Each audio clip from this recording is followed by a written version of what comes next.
జగన్ విధ్వంసకర పాలన వల్ల ఏపీకి తీరని నష్టం వాటిల్లిందని అన్నారు మంత్రి నిమ్మల రామనాయుడు. యలమంచిలి మండలం లంక గ్రామంలో రైతులతో సమావేశం నిర్వహించారు. ఏపీని గాడిలో పెట్టడానికి సీఎం చంద్రబాబు నిరంతరం కృషి చేస్తున్నారని అన్నారు. సంక్షేమం అభివృద్ధిని సమపాలలో అందిస్తామని హామీ ఇచ్చారు.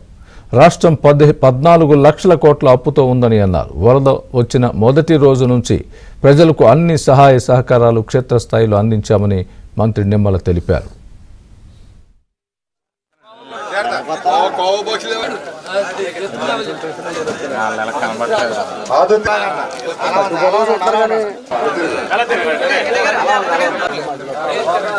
ముఖ్యమంత్రి గారు చంద్రబాబు నాయుడు గారు మరి అవకాశం ఇచ్చిన పెద్దలకు ధన్యవాదాలు తీసుకుంటున్నాం. రాష్ట్ర విభజన జరిగినటువంటి నష్టం కంటే కూడా గత 5 సంవత్సరాల్లో ఈ రాష్ట్రానికి ఎక్కువ జరిగినటువంటి నష్టం.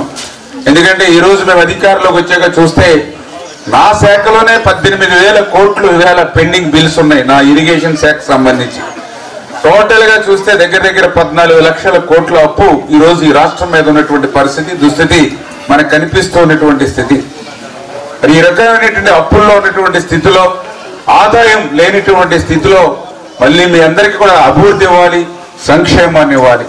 ఈ 350 బస్సులకి కూడా మరి 8.75 టన్నులు దానాన్ని ఉచితంగా దగ్గర 1,40,000, అదే మా సబ్సిడీతో మార్కెట్లో అయితే దగ్గర 2,80,000 రూపాయలు ఖరీదు చేసేటువంటి దానాను ఉచితంగా ఈరోజు ఏదైతే ఈ యొక్క యలమంచిలంక గ్రామానికి మనం అందజేయడం జరుగుతూ ఉంది.